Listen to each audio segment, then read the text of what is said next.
Bien. Merci beaucoup. Je propose qu'on passe à la quatrième communication et j'appelle le docteur Anna Boctor de Nice. Quel avenir pour notre système de santé? C'est notre travail c'est le tien. Alors, tout d'abord, j'aimerais vous remercier, Madame la Présidente et Monsieur le Vice-président, Monsieur Joannet, de m'avoir convié aujourd'hui à porter la voix des jeunes générations dans cette éminente institution. Euh, D'autant plus que j'ai étudié ici. J'étais externe et interne à Paris Descartes, donc c'est un petit peu ma deuxième maison. Alors, pour me présenter à vous, je pense que la plupart d'entre vous ne me connaissez pas. Je suis pédiatre, je ne suis pas chirurgien, et je me suis surspécialisée en les maladies respiratoires et allergiques de l'enfant. J'ai été chef de clinique au CHU Robert Debré, donc en maladies respiratoires et allergiques et au CRCM. Et je suis aussi la présidente du syndicat Jeunes Médecins. Donc ce syndicat, son ancêtre était effectivement l'intersyndicale nationale des chefs de clinique. Mais depuis, nous avons largement élargi nos statuts et nous avons une volonté ferme de représenter l'ensemble des médecins, qu'ils soient hospitaliers ou libéraux ou salariés dans d'autres structures, quelle que soit leur spécialité, et de l'internat jusqu'à pas de limite d'âge. Parce que jeune médecin, être jeune, c'est un état d'esprit et l'état d'esprit ne craint pas le temps, a priori. Donc, lorsque j'ai reçu votre invitation, j'étais avant tout honorée et ravie de pouvoir m'exprimer devant vous, d'autant plus que je suis aujourd'hui la seule femme et a priori la plus jeune. Je fête mes 40 ans en fin d'année.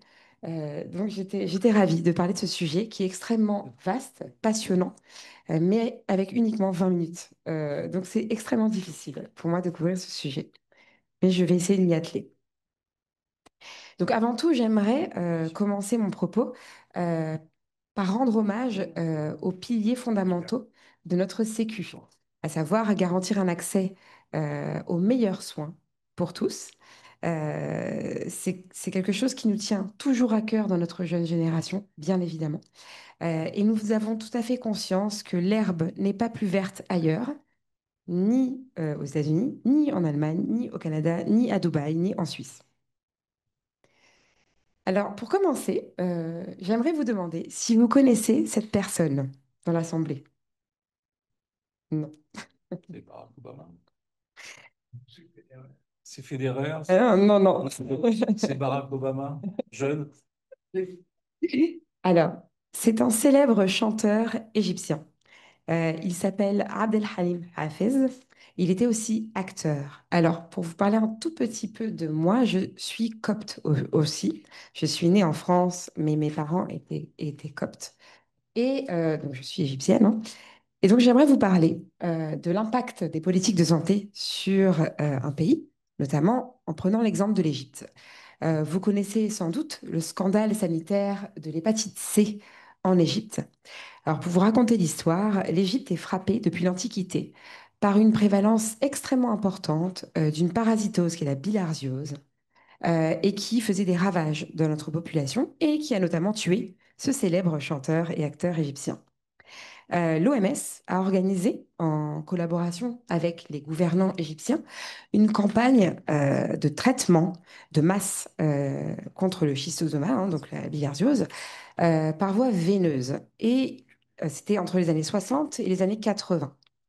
Et cette campagne s'est faite par voie veineuse, alors que pourtant le traitement Péros est tout aussi efficace, hein. Et ils n'ont pas changé les aiguilles par souci d'économie. Ce qui a donné lieu à un des plus grands scandales sanitaires de l'histoire moderne, à savoir l'explosion de l'hépatite C en Égypte, avec aujourd'hui toujours hein, le pays au monde où la prévalence est la plus élevée. Donc ça va de en moyenne 15% jusqu'à 50% de la population par tranche d'âge. Et ça continue de se propager, pourtant cette histoire est ancienne, parce que le système de santé égyptien, qui est très précaire et pas très bien organisé, ne favorise pas l'utilisation d'un matériel à usage unique. Donc c'est extrêmement triste, cette histoire, qui touche mon pays aussi, et qui accessoirement a tué mon grand-père d'un cancer hépatocellulaire dû au VHC, et qui pourtant était un éminent journaliste. Donc ça touche toutes les classes sociales du pays. Donc, on part de ce postulat, une population en bonne santé, ça coûte moins cher. Et il est clair que favoriser des inégalités sociales, quelles qu'elles soient, et notamment à travers la santé, n'est pas favorable à un pays. D'ailleurs, il y a une étude qui est sortie très récemment, au mois de mai, dans un grand journal économique international, une étude qui portait sur les citoyens américains et qui démontrait bien que l'absence d'une couverture assurantielle maladie chez un citoyen américain était responsable d'une disparité de entre 5 et 20% de la mortalité entre les citoyens des plus faibles revenus et les citoyens de plus hauts revenus. Et on le sait que quand on a des décès d'autant plus jeunes, ce sont des pertes économiques majeures pour un pays. Et notamment, ça entrave l'espérance de vie en bonne santé. Voilà.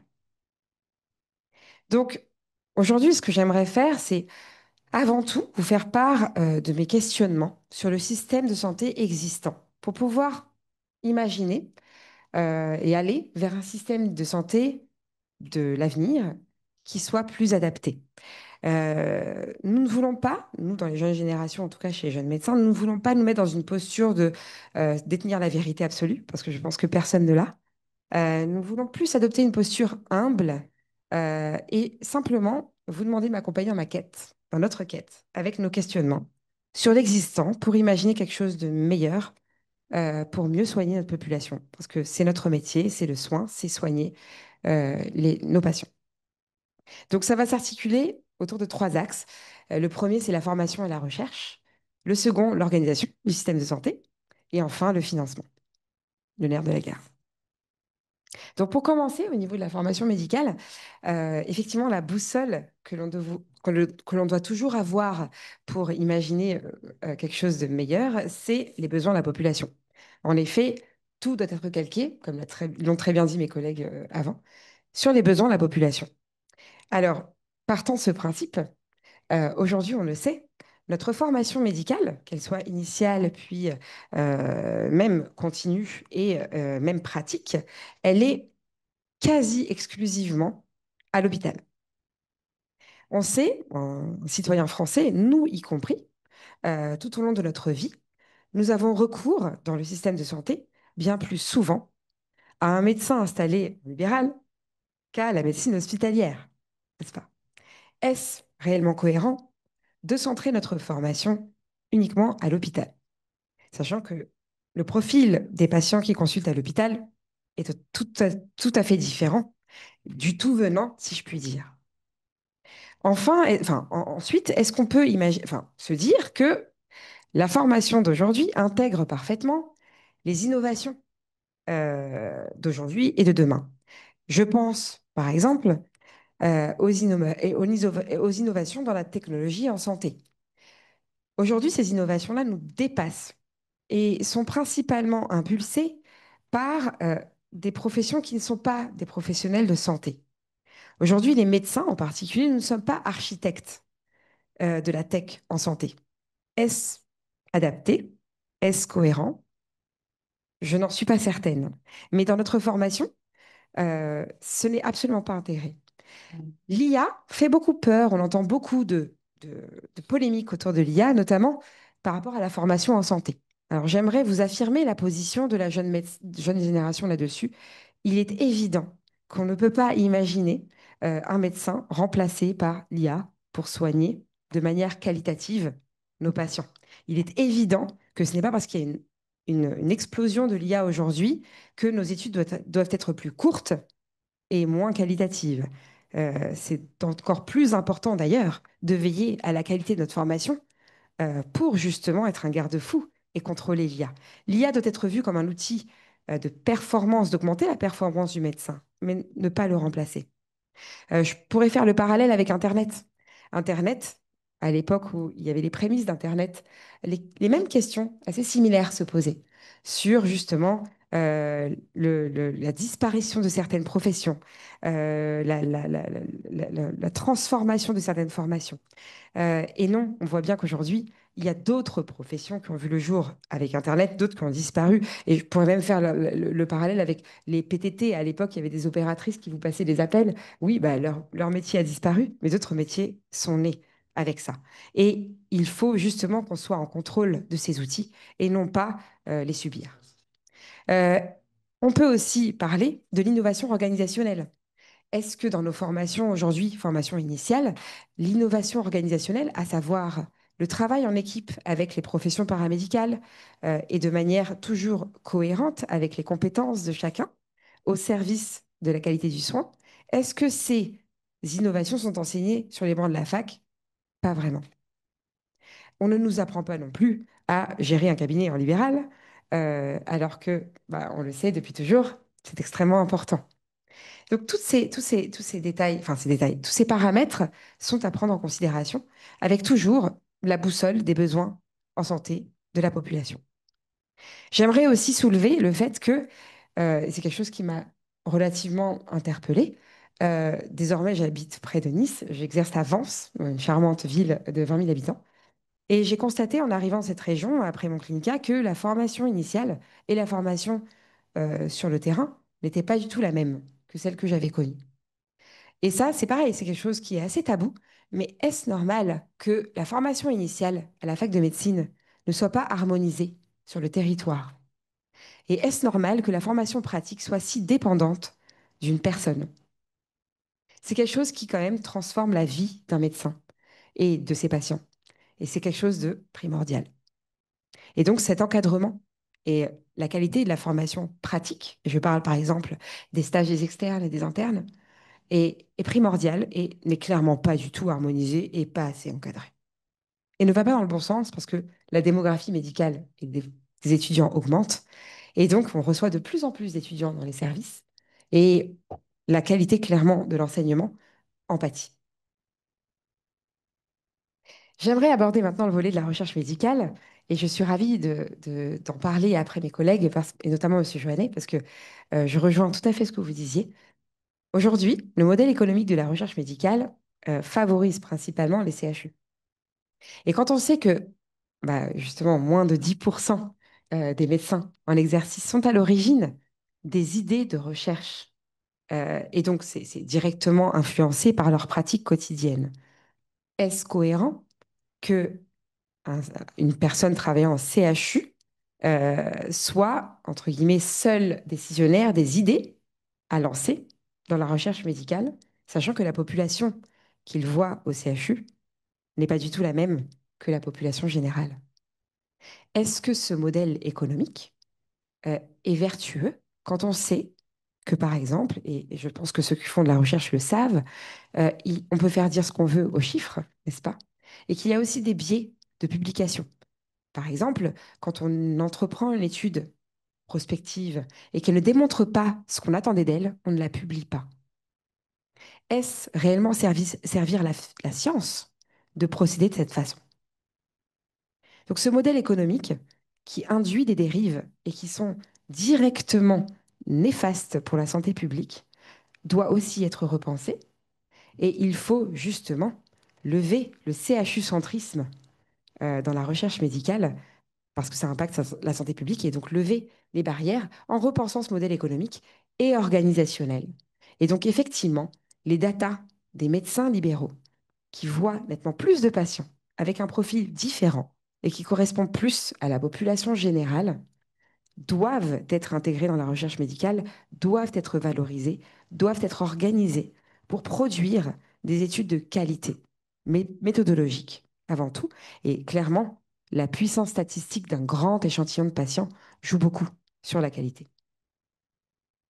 Et enfin, en effet, ouvrir la recherche et les perspectives de recherche et aussi d'enseignement en ville jouerait énormément sur l'attractivité de ce mode d'exercice, clairement, qui aujourd'hui est boudé et de plus en plus par les jeunes générations, par peur, parce qu'on a peur de ce qu'on ignore, et aussi bah, parce qu'on pense que les perspectives sont très restreintes, notamment pour l'enseignement et la recherche, et donc l'excellence médicale.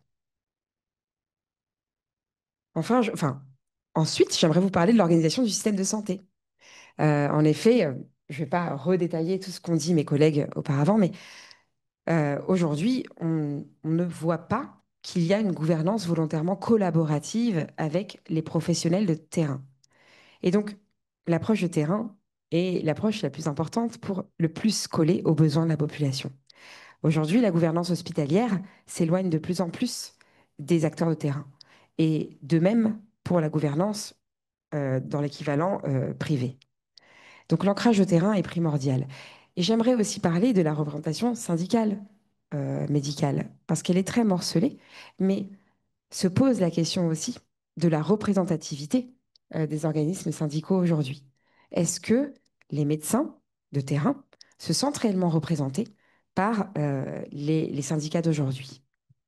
Donc il faut en effet repenser le système de manière assez profonde et redonner les rôles, redistribuer les rôles de chacun. Donc effectivement, redonner le recours, qui n'est pas le premier, qui est plus un recours spécialisé pour les CHU, le recours de proximité, mais toujours dans un second recours au CHG et aux établissements privés, et le premier recours à la ville. Et toujours intégrer, bien sûr, dans cette organisation, l'IA pour augmenter la performance. Et donc la productivité, mais surtout l'efficience pour la qualité des soins. Pour le financement,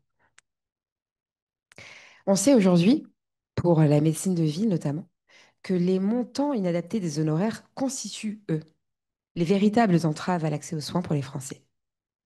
Le dermatologue, par exemple, ne s'engage pas dans des études de dermatologie par passion pour l'épilation laser, et vous le savez.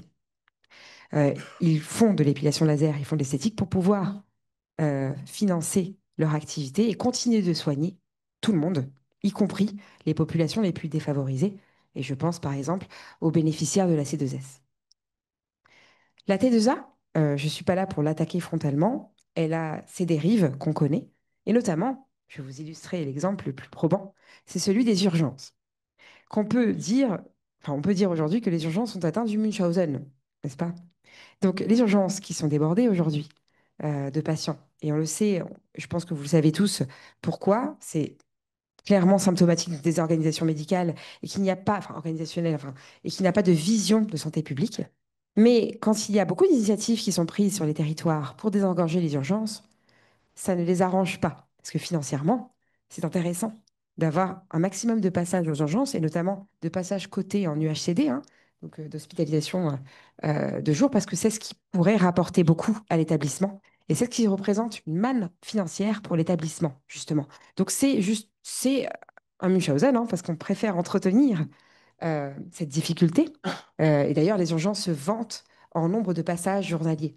C'est un outil pour se vanter, pour se mettre en avant. D'ailleurs, les urgences de Robert Debré, où je travaillais, c'est les plus grosses urgences pédiatriques CHU d'Europe. On avait plus de 450 passages par 24 heures et c'était une fierté de l'avancer, alors que c'était une véritable souffrance de le voir au quotidien en tant que médecin et aussi en tant que patient. Donc la médecine n'est pas un métier de service, contrairement à ce qu'on a pu entendre récemment dans les médias. Ce n'est pas un métier de service et ce n'est pas vers ça qu'on doit tendre, c'est un métier de soin.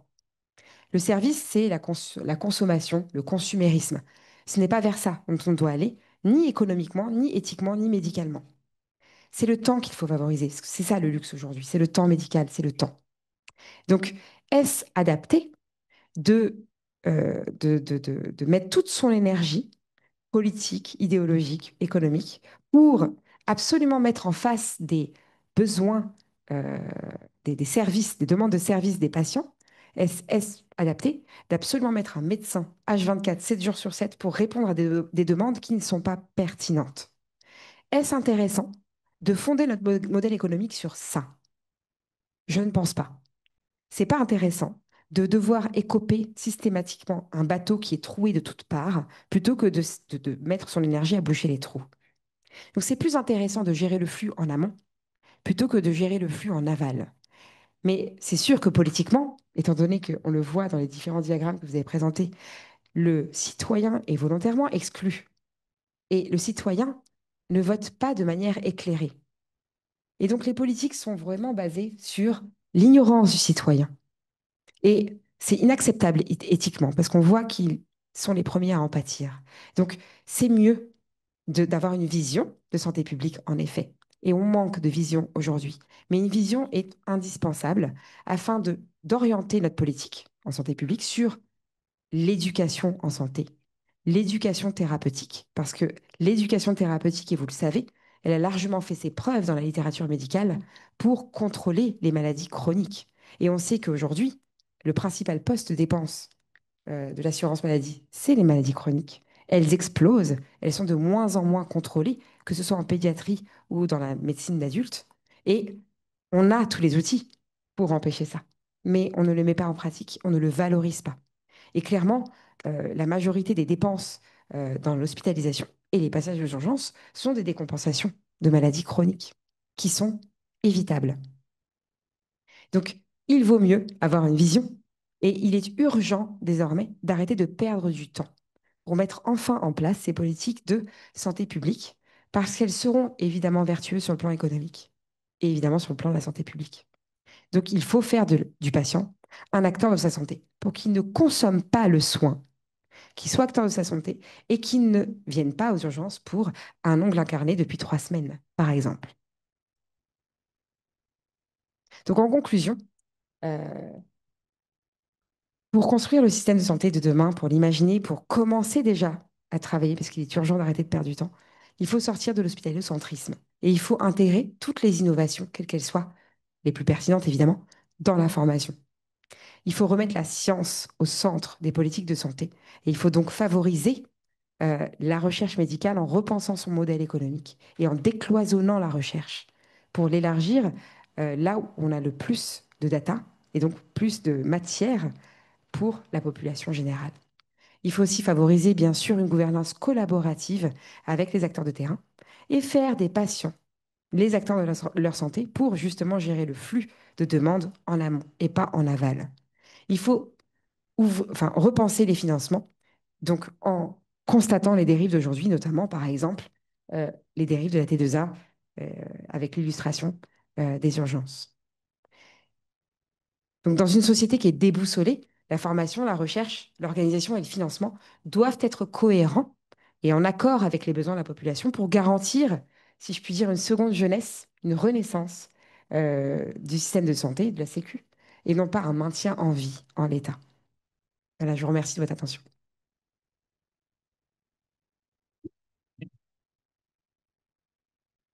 Nous avons le temps peut-être pour une question. Mais écoutez, vous avez été remarquablement clair. Non, Hubert, une question. Oui, en fait, bon, vous dites que ce n'est plus de l'hospitalocentrisme, et je partage ce point de vue, vous avez raison. L'hôpital, c'est devenu un hub, on fait des choses de plus en plus performantes, mais les gens restent de moins en moins longtemps. En revanche, en ce qui concerne la recherche clinique, c'est quand même au CHU que sont les gens qui sont capables de mener les évaluations cliniques et capables de les publier, de les analyser, etc. Alors, je ne dis pas qu'ils savent ce que c'est que la médecine de ville. Je dis ils savent faire de la recherche clinique. Et donc, ce point-là, je pense que ça doit bénéficier à tous les médecins. Alors, encore faut-il qu'ils s'intéressent au sujet de la médecine de ville. Ça, c'est sûr. Alors, en fait, tous les médecins sont passés par l'hôpital, et y compris les médecins de ville. Et ce qui fait l'excellence d'un établissement, ce ne sont pas les murs, ce sont les gens qui y travaillent. Et effectivement, les médecins excellents ne se concentrent pas uniquement dans les CHU. Et effectivement, quand on fait de la recherche clinique, on a les compétences et il faut les avoir, bien évidemment. Donc, il y a énormément de médecins en ville qui ont les compétences pour faire de la recherche clinique. J'en ai fait au CHU et j'ai continué à en faire là dans mon cabinet, par exemple. Et j'ai énormément d'idées, encore plus depuis que je suis installée en ville, parce que la population que je vois au quotidien me donne beaucoup d'idées pour approfondir des domaines qui ne sont absolument pas étudiés, parce que ça ne vient pas à l'esprit de mes collègues au CHU et moi-même à l'époque, parce que je ne voyais pas ces patients. Oui, alors bon, vous avez Mm. probablement effectivement raison. En chirurgie, les choses c'est aussi une question de temps de faire de la recherche. En ville, on a probablement un peu moins le temps. Mais C'est sûr qu'il c'est y a ça le des luxe. établissements, un établissement privé, je connais, il y a des Mm. gens qui ont les compétences, ils n'ont pas toujours le temps, surtout. Voilà. Ouais, exactement. Et ce temps-là, justement, c'est ça qu'il faut valoriser pour décloisonner. Donc, c'est le temps qui est le luxe aujourd'hui. Merci beaucoup. Je suis désolée, je vais être obligée de vous quitter. C'est les territoires hospitaliers qui m'appellent.